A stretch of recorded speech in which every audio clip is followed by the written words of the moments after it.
Okay, so I'm sure many of you know about the ML2M by Circuit Happy. I've talked about it a lot in my videos. I use it pretty much in every single video. It is at the heart of my system because it offers all of my clocking needs. It is, just in case you don't know, it is a 2 HP module that offers you MIDI and CV clock that's completely configurable. You've got two physical outputs on the front, which you can configure for that. So you can have clock coming out of A, and you can have a reset coming out of B, or you can put it in a different mode and actually have clock and reset coming out of the same output. So you could actually have clock and reset coming out of output A and use this handy little splitter that comes with, and you get reset out of one and you get clock out the other, which is really cool, allowing you to send MIDI clock out of B at the same time, which is really cool. As I mentioned, it's got wireless connectivity in the form of Ableton Link. So anything that's got Link, this can synchronize to, and it's absolutely tight. So that means your DAW, it might mean your iPad, it might be some of the DJ controllers that are out there that have Link in them.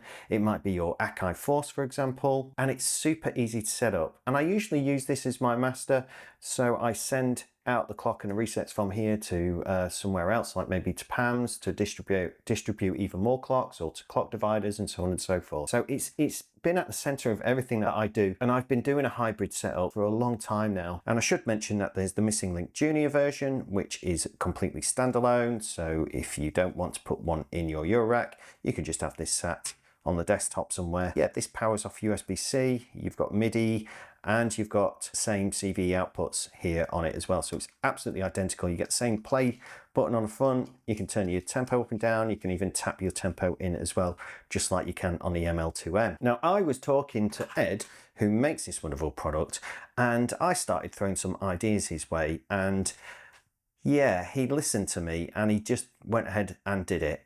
So this is what today's video is about. It's about this new firmware update that's just come out for both the ML2M and for Junior, that offers you the ability to play around with clock. And this new firmware is called Rhythm Explorer. And what it allows you to do is disrupt the clock using maths and chaos. So instead of having a regular steady clock, you can turn on this Rhythm Explorer mode and introduce looping patterns as your clock, with the ability to choose the number of steps and pulses, chants, and even add jitter to it. You can even use Euclidean rhythms as your clock pattern, and then you can get all these crazy results. And remember, this is a clock pattern that goes out to your whole modular that affects everything here that you've got set up in front of you. So Ed decided to put this functionality in there and upload it. And yeah, it's available for people to go and grab now. If you've got one of these, you can go download it, add it.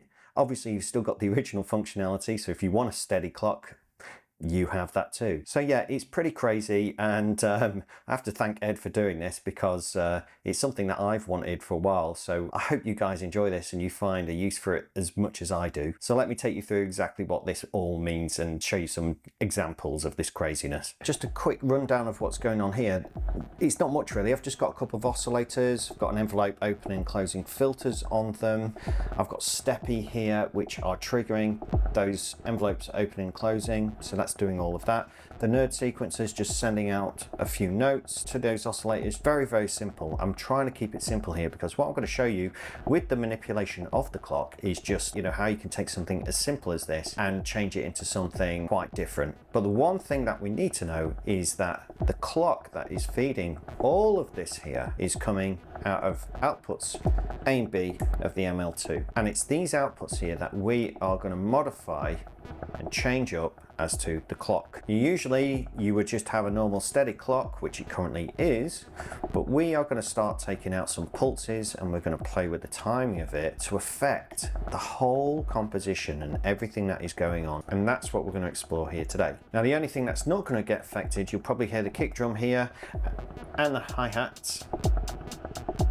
And that's because they are receiving a different clock. They are receiving a clock from Ableton, and Ableton is synchronized to the ML2 over Ableton Link wirelessly. So they're perfectly in time. And when I start manipulating the clock coming out of ML2, it's not going to affect the clock that's inside of Ableton, because Ableton's not listening to these physical outputs here.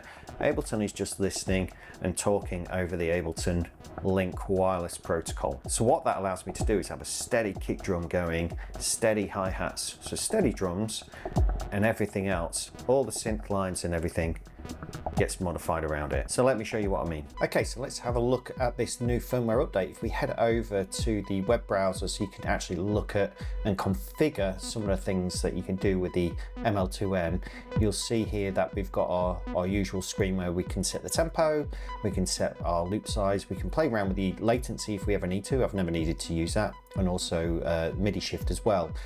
And if we scroll down here, we've got our output assignments where we can choose what comes out of output A and output B, the physical outputs on the front of the ML2M. So I've got CV output A at the minute set to just a normal clock, but we can change that to many different things, and CV output B is just set to a reset, which it will do before the clock. So whenever I hit basically play on anything, a reset will be set out of output B to make sure that everything is reset back to 0, so everything sort of starts in time. By the way, you can configure this as well, so you can actually have this in what's called MIDI mode, which means that you can then have CV reset and clock coming out of the same output, out of output A. You can then send MIDI clock out of output B, which is really cool. I'm not running it in that mode at the moment, but all you have to do is just select there and you're good.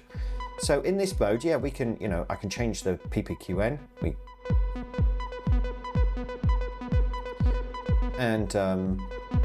We can play around with the shuffle, which is quite nice. So just so you know what we're listening to here, by the way, I've got Ableton synchronized to the ML2M over link. So just hit the link button, make sure you're on the same Wi-Fi network, and everything syncs up lovely. I change the tempo here, changes the tempo on my modular, and vice versa. I hit stop here, it'll stop on my modular, and vice versa. The synth line that you're hearing is coming from the modular. I've just got this oscillator here playing. It's just going through a filter, through the freak, bit reverb delay kind of thing, and that's what we're hearing basically. So yeah, if I hit stop here, everything stops. If I hit play, we're good. Let's take that shuffle off.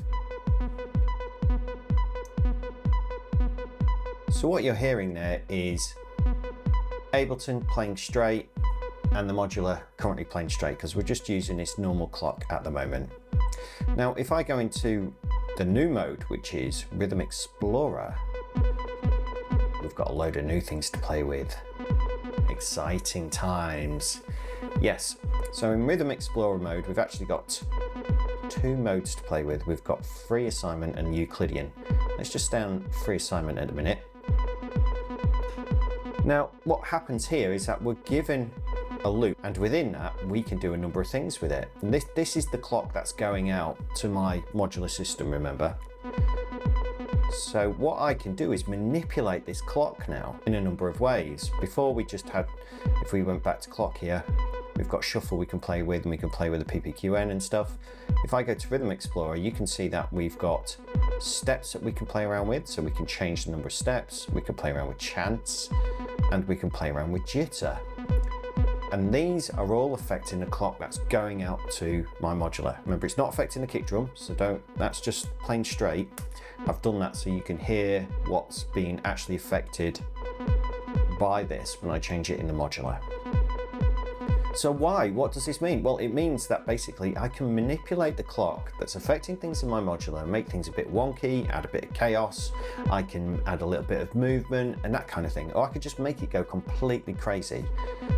Having fun with clock, basically. So let's have a look at some of the things we can do. So what I might do is actually I can go up here and I can turn off some of these pulses.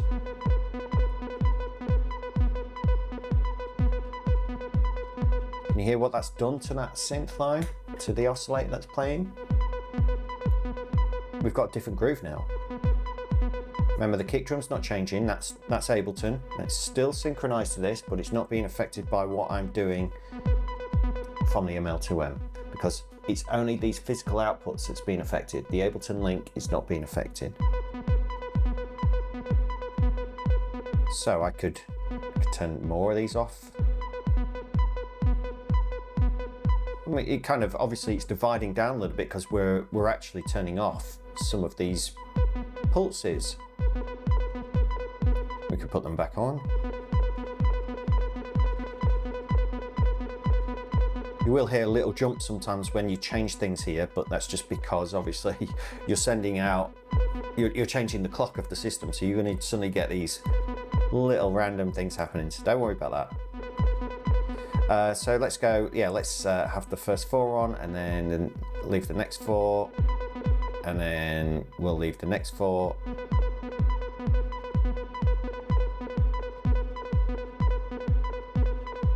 Great. Now the other thing that we could do is turn down chance. Now chance will randomly kind of turn down the chance of any of these pulses playing.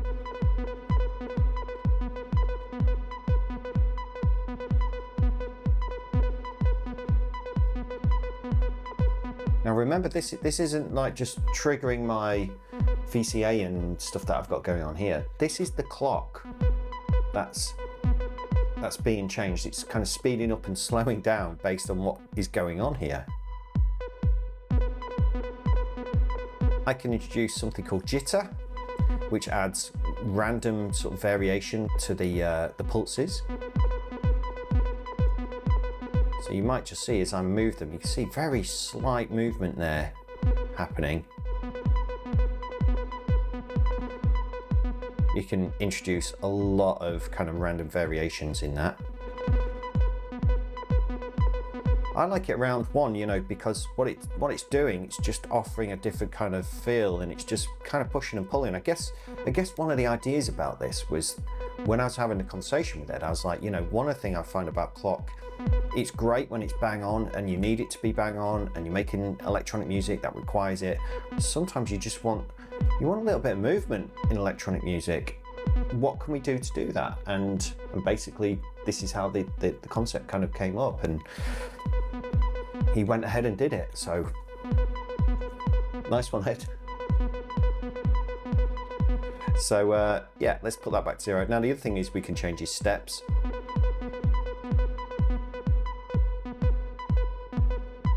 So I've just divided that by half basically by making 8 steps. Let's turn them all on. And we can make it an odd number.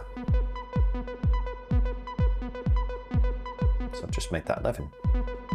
So each time we change this, we're getting a different kind of groove. We're getting a different feel. We're getting a different divisions of the synth line that's being played. So yeah, basically you can set up something very basic and manipulate it very quickly and get new ideas generated basically by playing around with the clock.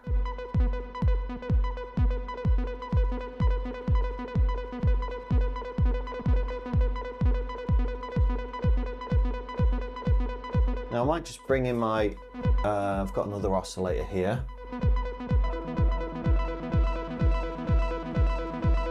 Both playing quite fast now, I know, so let's take out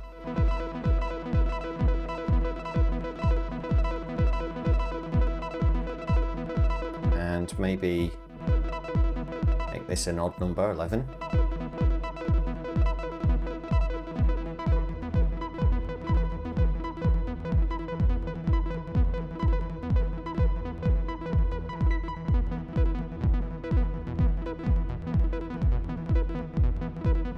Even 8.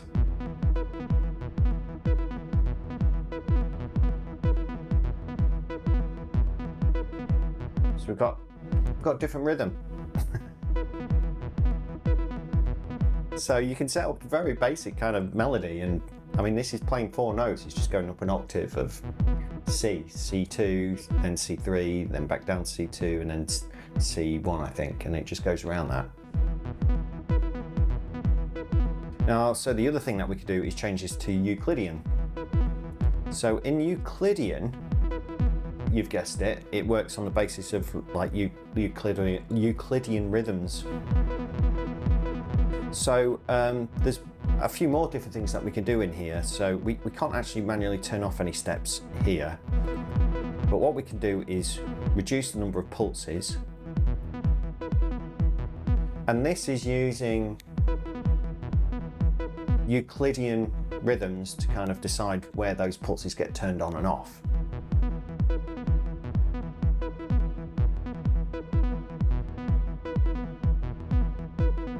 Which I guess can offer you, I don't know, maybe more musical values, more musical kind of rhythms. I'm not sure. You'd think so, but I mean, the other thing that you can do with Euclidean rhythms, you can still change the number of steps. So you could have, you know, get quite complicated things. So you could have like 11 steps, but with 5 pulses.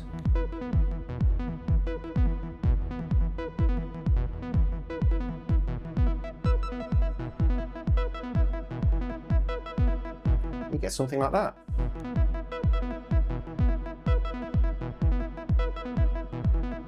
And when you've got something like that going on, you can also rotate and actually move where those pulses are.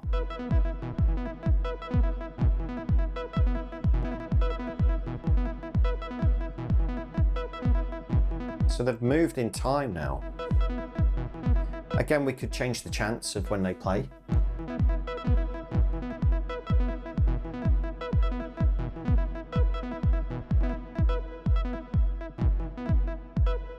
And remember, this isn't the chance of just when the notes are being played. This is the chance of the clock occurring, which affects the notes being played. Okay. So now it's you get it falling apart. You get it quite random. Put the chance back to 100. Now the other thing as well, we've got jitter.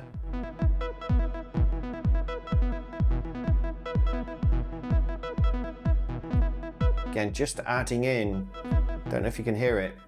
The more you turn it up, obviously you'll hear it. But it's just pushed and pulled some of those pulses. Let's bring the hi-hats in.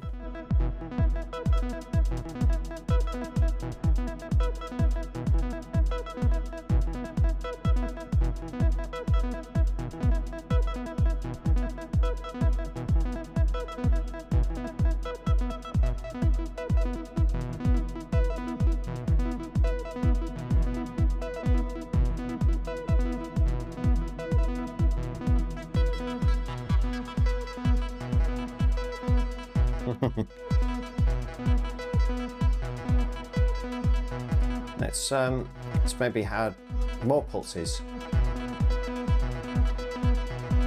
So now it's fitting in 7 pulses within the same number of steps, within the same loop rather.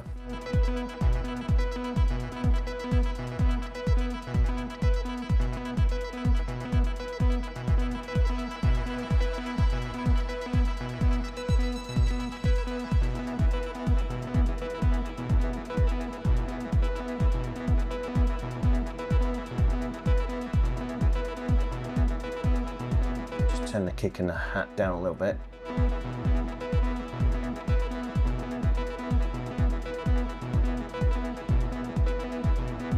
Yeah. So, I mean, that's it in a nutshell in terms of like, you've got the 2 modes, Rhythm Explorer, Euclidean, and you've got the free mode. And it just offers you the ability to kind of explore what could be a very basic composition and make it a little bit more different and a little bit more, I don't know, come up with different ideas. If I put this back to normal, that's how it is.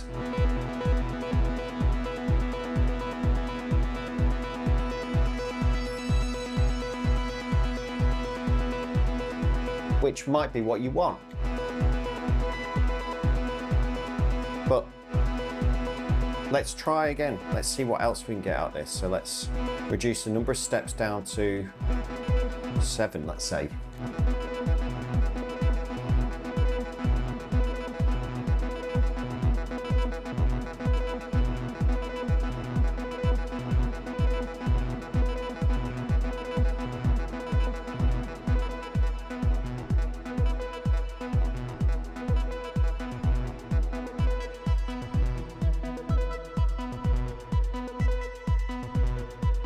And we've got something else now.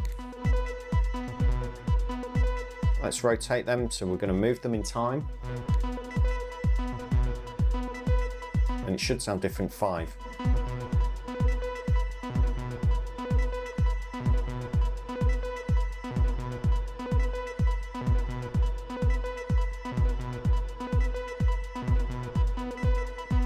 Obviously, the more pulses we introduce within that loop, the busier it's going to be. A bit of jitter.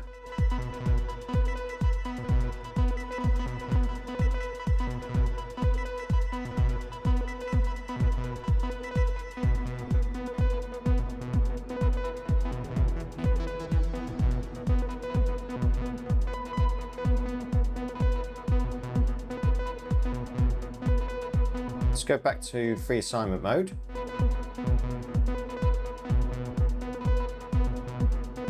And I think actually it carries some of the values. So we've got 7 steps here in Euclidean. If we go to free assignment, it carries those 7 over. And I think, yeah, it also did with the jitter. Jitter's on 1, chances on 100, and it's carried that over as well. So that's kind of nice. And of course here we can turn things on and off. So I guess maybe free assignment allows you to get a little bit more, well, bespoke. You can literally say, I want these pulses to occur in certain places.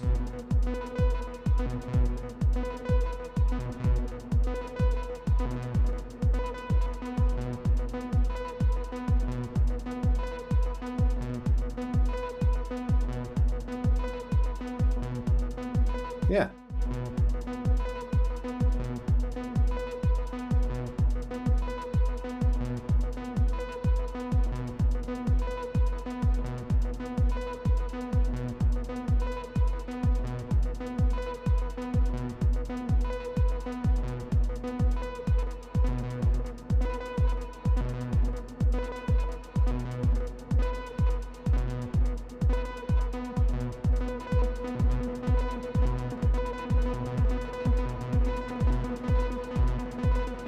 Add more steps in.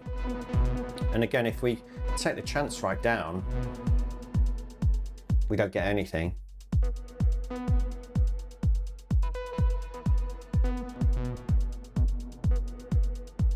So you can get really random with it. Let's just take the hi-hats out. I'll leave the kick drum in.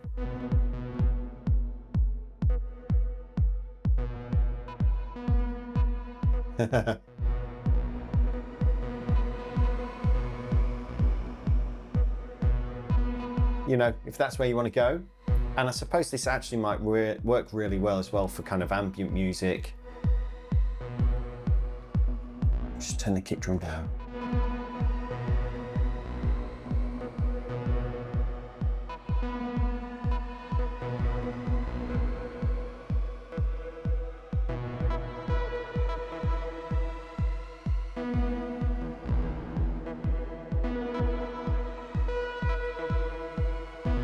Maybe make the attack longer. Take the kick drum out completely.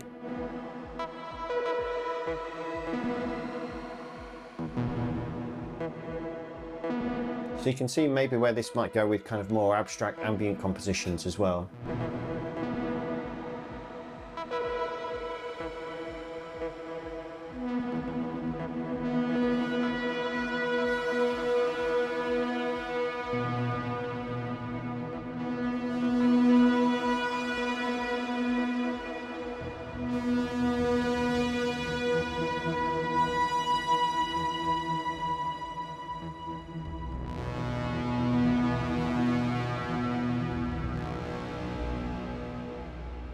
This oscillator sounds a bit like a trumpet.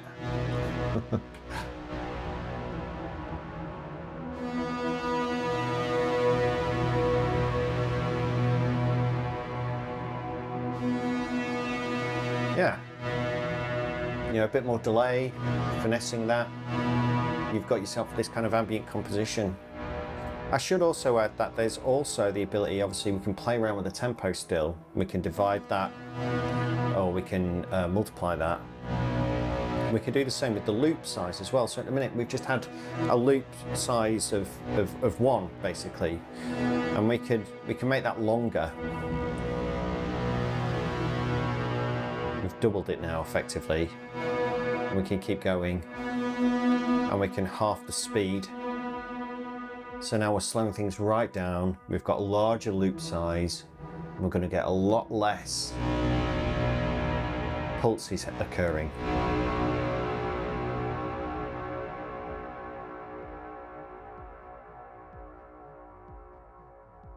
You can hear the kick drums gently in the background.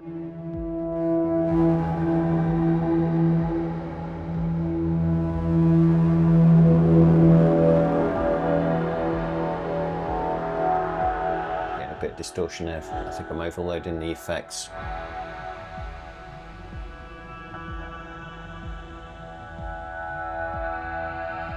Because we've made that loop size smaller now, we're getting more occurring.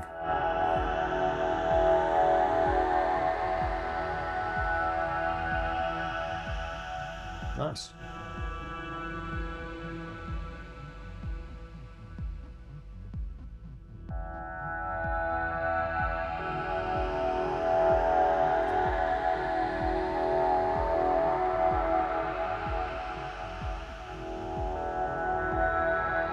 So there you go.